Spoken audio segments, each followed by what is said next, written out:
Great. It's showing me live on YouTube and on Facebook, so I will be checking to make sure that that's the case.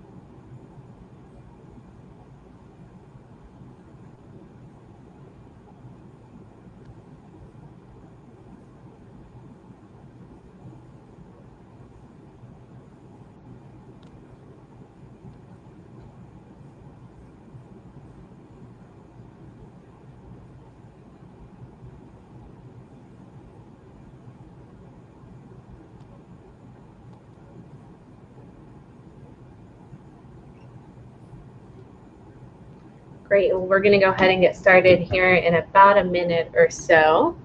So as folks are starting to hop on here with us, please let me know who you are.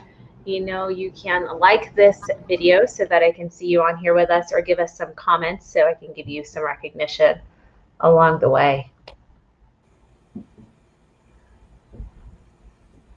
Perfect. I already see a couple of people that are on here with us. I also see Brian Dice. Thank you for hopping on here, Brian, and giving me a nice comment. So let's get this kicked off. Most of you know me by now. I am Juliet Abdel, President and CEO of the Westminster Chamber of Commerce, and I've been bringing to you these live broadcasts way back into March. They were to help our businesses adapt to COVID once it first unfolded. Then during this odd time, we really restructured that into various programmings, from our mayor, who kicks off the program every week. We then feature a business success stories, into an expert, a nonprofit corner, and then we conclude with an elected or administrative update at city, county, state, or federal level.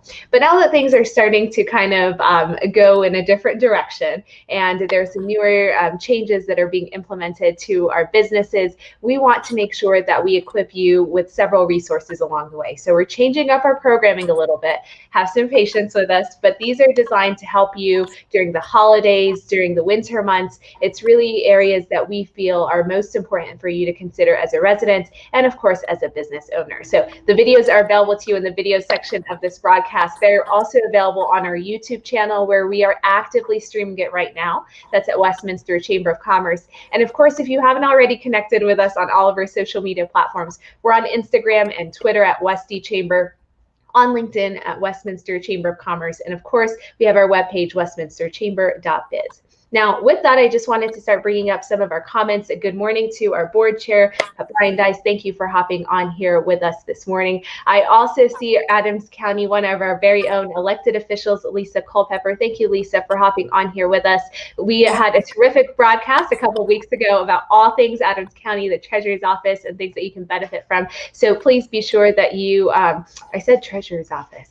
But anyways, please be sure that you that you tune into that broadcast that's on the ADCO side, and learn more about some of those tax services that are available. Property taxes is what we really delved into, homeowners and also businesses alike. So thank you so much, Lisa, to you and the team over at Adams County. I also see with us Brian Head. Thank you, Brian, for hopping onto this broadcast with us.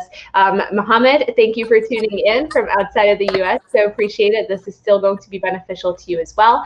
Emilio Valdez, and several others. So the reason we pull up these comments, one, because we like to feel great about ourselves and get this motivated and going and kind of get us started for the day. The second is so you can familiarize yourself with this feature. This is how we like to engage with you along the way. And so we want you to be sure that you're commenting with us, you're providing any questions that you may have or any feedback. And if you have a particular topic that you want us to highlight, this is where we'll pick that up from. So be sure that as your speaker is speaking, we're sharing information that you're using that comment section of this broadcast. Now, most of you have seen Chip with me. We had him very earlier on as a business success story. He really touched on how their industry has been affected by COVID, what they did to take care of their employees who are going out there and doing service calls in residential areas, and also the business community. But what many of you don't know is Chip is very well connected. He served on the State Water Resource Board. He's been our past chairman for the board of directors, is currently on my board, an active member of of our chamber, and is over at AquaServe here in kind of the Broomfield North Metro area. So what we decided to bring him on for, I know today's a lovely day. It's nice and sunny and probably 60 degrees, but around the time that we planned this, it was a little bit chilly. And so we're like, what are some things that we can discuss on this broadcast related to water as we try and get our businesses, our residential area to really prepare for winter, but then also as we are trying to be more mindful and look at sustainability practices and conservation as it relates to water. So Chip, thank you so much for being on here with me. Thank you. You're welcome. And for being so patient as I just gave this big, long-winded introduction to our topic. So how are you doing and how is AquaServe right now before we really get started? Well, it's, we're 70% commercial, so we're just crazy busy with the coffee shops that are still moving toward a lot of drive-through and changing their business models and upgrading their water filtration equipment. So it's an ongoing scheduling challenge. Let's put it that way. I believe it. I can only imagine. So let's break this down for folks. I view this topic as really two, like a dual perspective. We have our residential community and we have our commercial community or business community. Am I right? Correct. So the first thing that we really wanted to visit with them on, and you and I love whenever we can speak back and forth. I think this is the best way that we communicate with one another and with everybody that's tuned in. But we discussed how we're going to share about water conservation. And so as it relates to businesses, I know you've got some tips. You've got like a handful or more of some simple conservation tips for our businesses. And so can you go in a little bit more detail on what those simple tips might be as it relates to water conservation for our business community? Well, oftentimes business owners, it's the last thing they pay attention to because it's really one of those out of sight, out of mind things until they see the water bill and they wonder where that came from. And it can always be just little things of checking for leaks, dripping faucets, leaky toilets.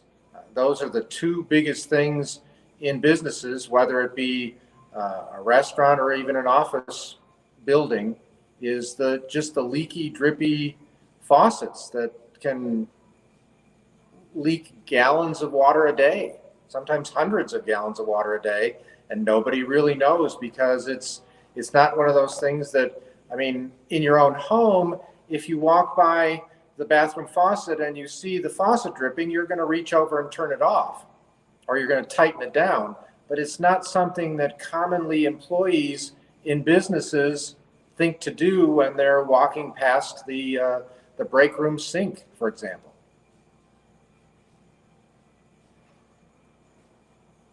Oh dear. We lost your audio. Oh, I muted myself so we can hear you a little bit better, and then I forgot.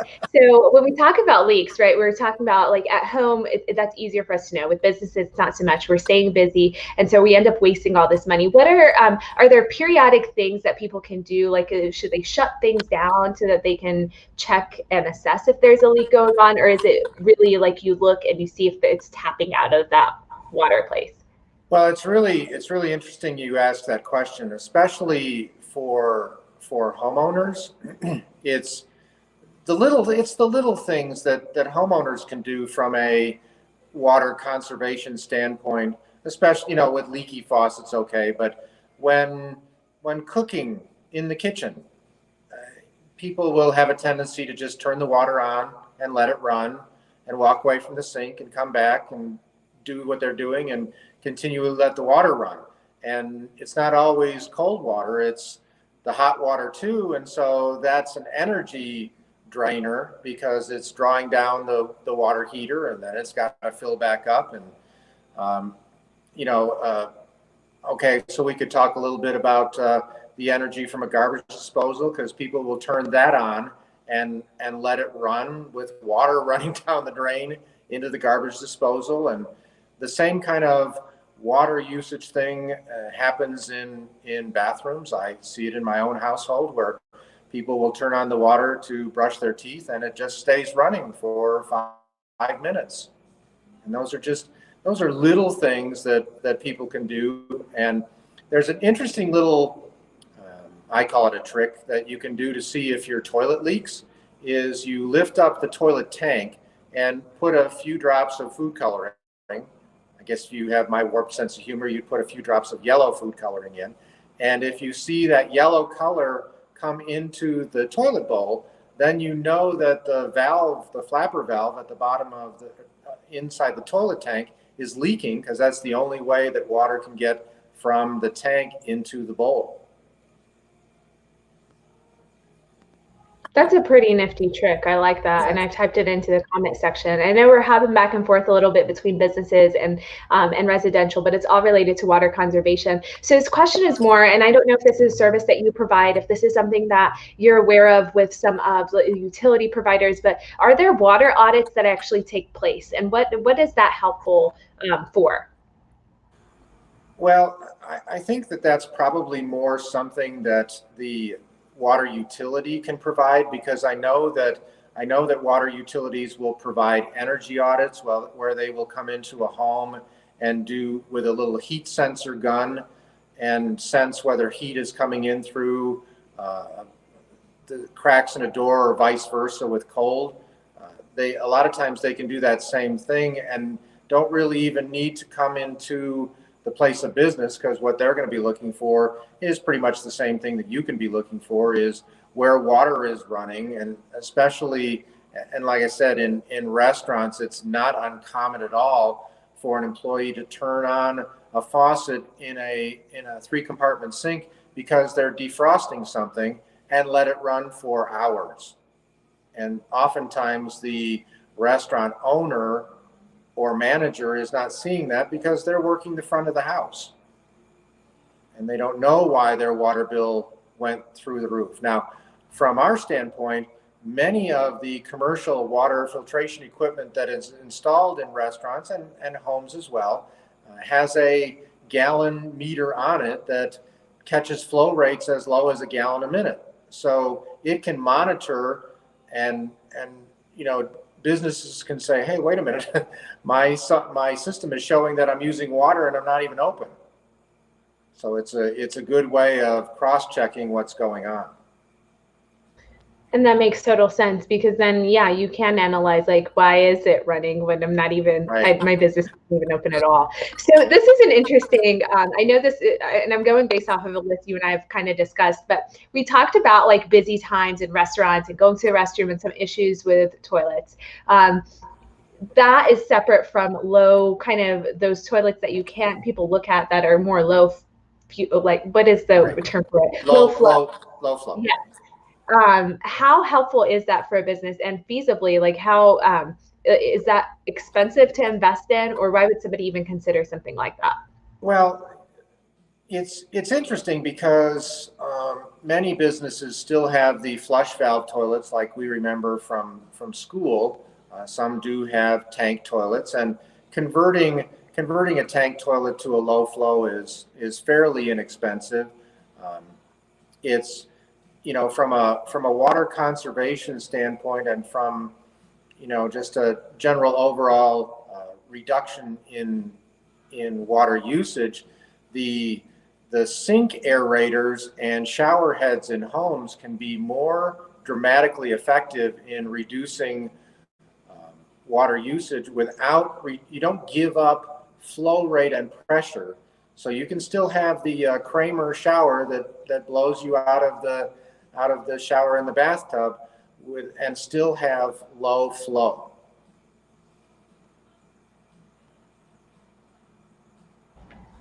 That is, that's good to understand, because that's not my wheelhouse. And so I feel like it's one of those things that, people, if they're interested in it and it really makes a big difference in their bottom dollar, then it's something that they can look at for sure.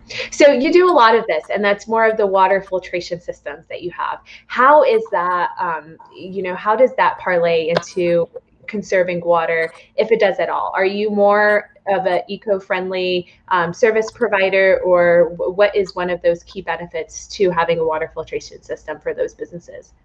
Well, most of what we do for businesses, we're helping with the build up and wear and tear of plumbing and water using appliances and fixtures, and then we're also helping with the the taste of the water for, say, for example, in a restaurant. A lot of restaurants are trying to get away from putting a lemon in the water to mask the taste, and they want to just straight out provide better water for drinking. And that's very easily done in a restaurant because we now have systems that will hook right up to their soda machine and ice machine. And more often than not, the ice machine affects the ice will affect the taste of the water just as much as the water affects the taste of the water. So That's funny and great to know. So we're going to hop back over to the residential community, and you gave us some nice tips when you were talking about, brushing your teeth in the morning, and sometimes you're just still running the water. You also had, gone into a little bit of detail, like about dishwashing and some things like that. Explain to me the use on garbage disposals, because we see a lot of people using this, but we also see where it says, use it wisely, right? Or don't use it consistently. Can you explain that a little bit so people have a better understanding? Well, I think that people just feel like they need to turn it on and let it run for minutes on end just to solve the problem of, with the food they put down in there.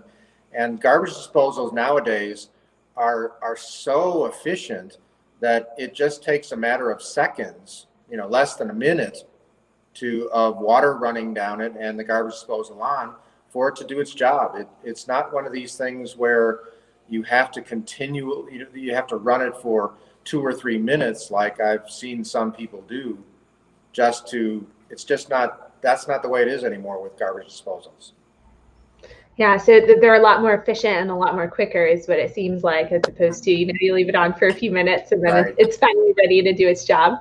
I do see Jerry Tajula, thank you for hopping on here. So now we have both of our county assessors, Jerry and Lisa, thank you for hopping onto our broadcast with us. And I see Wayne Anderson as well. Good morning to you all. Thank you for tuning in. So Chip, we're going to keep going. What are some tips as it relates to our, laundry, maybe dishwashers that we are running? Do you have anything for people to be mindful of whenever they're running larger batches like that? Well, the most conservation thing for dishwashers and washing machines is wait. Just wait till you fill it up. I mean, you can't control the amount of water that a dishwasher uses. I've not yet seen a dishwasher that does half a wash or half a cycle. So it's using the same amount of water every time. So be disciplined to fill up your dishwasher before you run it. And the same thing with the laundry, run full loads. And if you're looking to purchase a new washing machine or dishwasher, well, then you're going to be getting ones that are more, water saving and energy efficient. Those are so great. And I've been trying to capture a lot of what you're saying into the comment section of this broadcast. If I have a little bit of a lag, that's what's going on. So while I'm completing this last thought or comment, Chip, do you have any examples? And you don't have to give me names of people or businesses, but any examples of anything of what we've talked about as it relates to the conservation or the lows, or, people leaving things that are running for a while, maybe running it to the point that it needs servicing, any of the plumbing. Do you have one story that you want to highlight or an example that you wanted to throw out there? It's fine if you don't. I know I just threw this out at you. No, but really what I want to share, because I hear about this more often than not from homeowners, and it's always these, gosh, I wish I had known about this beforehand, because it's not something that homeowners commonly do. And I don't know if this is not necessarily the time of year or the time of 2020 where people are going to be doing a lot of traveling. But if you're leaving your home for more than a week or even for longer weekends, I really recommend you turn your water off when you leave, because I've heard some just incredible horror stories of people who came home and found that their ice maker on their refrigerator leaked and went through the floor in the kitchen and down into the basement. And, it's just not that hard to turn the water off when you leave for a period of time, and turn it on when you come back.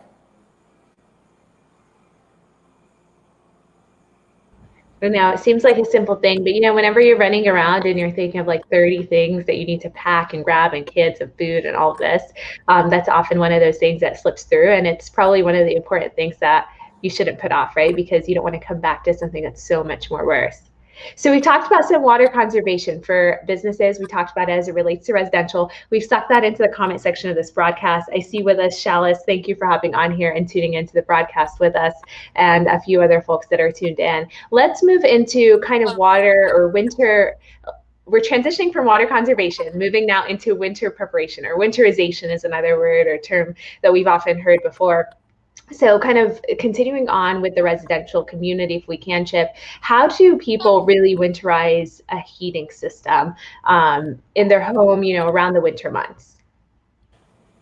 Well, we don't get involved too much with HVAC, so I can't really speak to heating systems. When people do things for the winter, it's more about what they're doing or maybe not doing with their sprinkler systems that is more likely to cause pipe freezing. And sprinkler systems are plumbed to inside the house, so it can revert back to issues inside the home as well. And so it's really important, super important, to drain down the sprinkler system and get little there are all kinds of very clever little outside hose bib covers that can be purchased to help keep them from freezing. It's not that difficult to take your pressure vacuum breaker and wrap it in. Even if you just take a little bit of a blanket and put a garbage bag over the top of it, that's better than leaving it exposed, and then go into the little mechanism that's in the ground and do the same thing. Just take the plastic cover off and push a blanket in there. I mean, because anything around that plumbing is going to be better than nothing at all. And I imagine that the repairs on some of those frozen or busted pipes aren't very cheap either. No. I mean, it's always better to be proactive than reactive. And for people who are in newer homes with the plastic PEX piping, they're less likely to have issues because that PEX piping has actual expand and contraction features that copper plumbing doesn't have. So, but it is important that if we have a super cold day and you have water pipes, say in a kitchen or a bathroom, that are up against an exposed wall, sometimes you have to pick your battles and maybe turn that on and let it drip to at least keep water flowing through it so it won't freeze. Mm-hmm. Yeah, I think that's a really great point to mention, because even, some people are like, if I don't have a sprinkler system, how does this affect me? The wipes affect you, exterior type of faucets will affect you, all those types of things that have that ability to really freeze up or cause problems in the long run to the whole system that's there. So let's there's another little thing that people can do, and this is sort of new. A lot of the home security systems now offer a leak detection service to go along with their security system, where they're little hockey pucks that they can place around. I guess I could have called them little Alexas, because they're about the size of the small Alexa or a hockey puck. And you place them around your house in various places, on the floor by the water heater, maybe under a sink that might be on an outside wall. And although it won't shut your water off, it will at least alert you on your cell phone, because that's the way these home security systems work, that you have a leak. And maybe you have a friend that's nearby that can come by and shut your water off, or at least look for you. So it's not just running without any attention. Yeah, and that's a great point that you mentioned, because I know several people do invest into some of those security systems, and they may not know that that's an add-on benefit that they can have outside of your typical camera and those of surveillance mechanisms that are there, because it's equally as important, right? A leak will kind of snowfold into what else can it cause problems to you, whether it's your home insurance and other things like that. So let's transition over into the business side of really winterizing or preparing for some of our small businesses. Especially with COVID, as it continues to kind of snowfold, there's other concerns that it may parlay into it as it relates to, winter weather that we are so unsure of, right? We're like fluctuating back and forth. Sometimes it's been super nice, sometimes it's gotten really cold. And so there is a greater susceptibility, obviously, for our businesses when we see snow on the ground, right? There's the injuries that may happen. There could be potential slips that can take place, whether it's customers that are there or just the employees. What are a few things that businesses can do, a few preparation tips for them before really the cold weather sets in? Since they can't control when that weather does get bad, but they can put in some things ahead of time to make sure that the response to things isn't significantly worse. Well, it's businesses are nothing more than larger homes, and what we do for our homes, we should do for our businesses. I mean, it was interesting. I saw people right before the last snowfall that was supposed to be coming, buying snow shovels. Okay, well, we do that for home, but do we think about buying a snow shovel or several snow shovels to have at the office, or ice melt for the sidewalks? It's the last thing you want to be doing is running around on the morning after a snowfall looking for ice melt. It's have it there, have it in a bucket right by the door with a little cup, and have people that are okay, it's your turn to sprinkle the ice melt out today, and it's a team effort. I mean, you just can't expect one person to be totally responsible. Absolutely. And I like that, like think ahead of time, gather all the supplies ahead of time and then assign people to be the ones that are in charge of those things. But so as it relates to safety and training, I'm sure, most businesses probably have some in place. Hopefully they have something in place so that whenever trips happen or slips happen, that they can actively respond to it. If we're looking at the business facility and looking to protect certain types of equipment and things like that, is there certain insulation, or should certain things be moved away from doorways, and so that any water that comes through or anything like that wouldn't affect specific types of equipment? Well, interestingly enough, many of the businesses, the larger businesses, I see this in larger restaurants and even hotels, where their heating system and water heater are in a room with a air vent that goes to the outside. That's fairly common.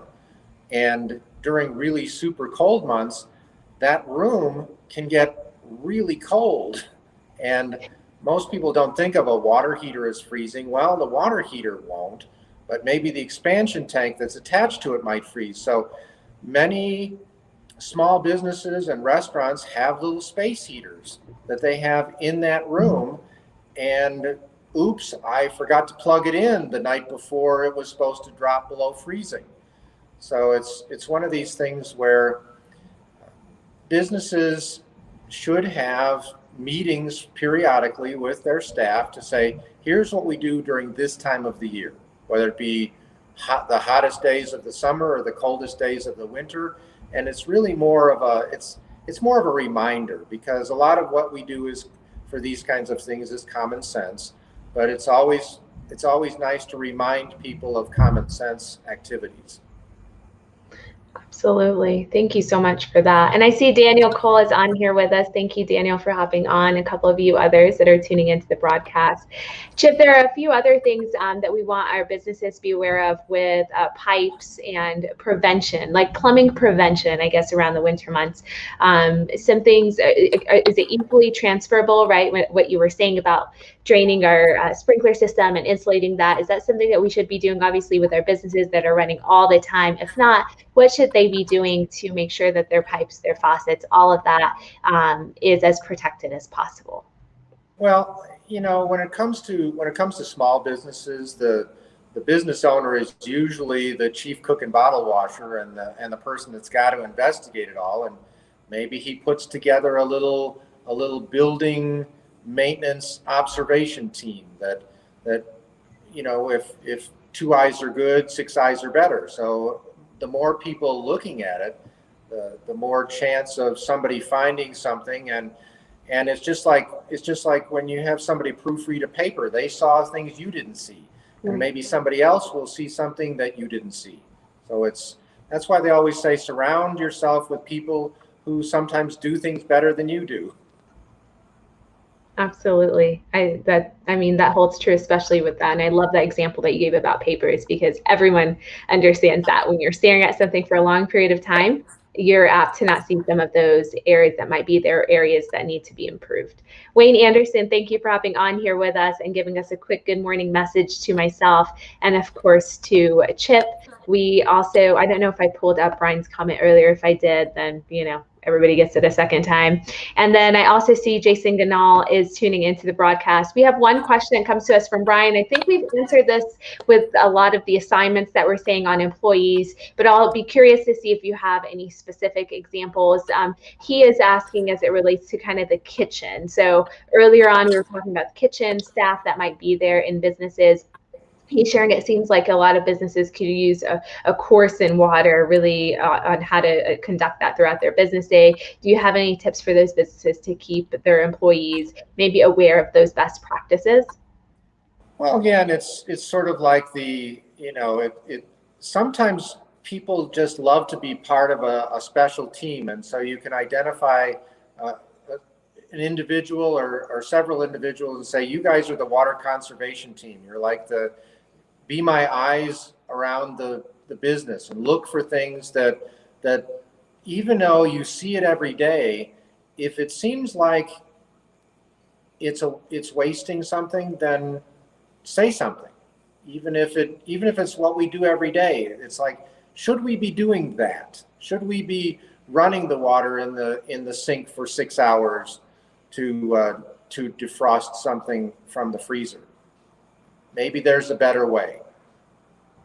Of course. Well, thank you so much for that back and forth, Chip. I know I've asked you a bunch of questions. We really have gone into a lot of information from water conservation for our businesses, for residential community, full of tips that I've included into the comment section. We then transitioned into winterization for your business, tips that you can keep in mind for your own individual home, super easy things that we just want you to be mindful of and maybe think about, before you rush off or before you move on to the next thing, or if you have other people that are in charge of it. Those I've included into the comment section of this broadcast as best as I can. But if you are hopping on with us right now, know that this video is available at any point in time for you to rewatch and rewind. Give us a hashtag replay if you find it as a value later on. If maybe you think of a question you didn't get a chance to ask because I've been over here peppering a bunch at Chip, then type in that question for us or DM it to the page so that we can get the answer resolved for you. I know that Chip has a wealth of information, resources on hand outside of just kind of his role with AquaServe. He really is passionate about what he does. And so he loves to answer those questions whenever he gets them. I can't think of anybody else that loves talking about water and plumbing and all of those needs as much as he does. So believe it or not, we are over our 30-minute mark, which means that I should be wrapping this up. My chihuahua is giving me the cue of, yes, it's time for you to wrap it up and take me out. So with that, I want to end the broadcast. But before I fully do, I want you to know that we'll be back here tomorrow at 11 a.m. Our broadcast tomorrow is actually featuring our general counsel, Mike Lazar. We will actually be talking about the family medical leave, which did just pass the ballot this election. Things that our business owners should be aware of as it relates to, how this will unfold for you, what you should be mindful of, and how you can best adapt it into your business practice. So it's definitely going to be a topic that's important. Be back here with us at 11 a.m. tomorrow, or have your HR, your employees, or later tune into it. Chip, thank you for being on here with us. I so enjoyed seeing you again and interacting like we generally do. Have a wonderful day.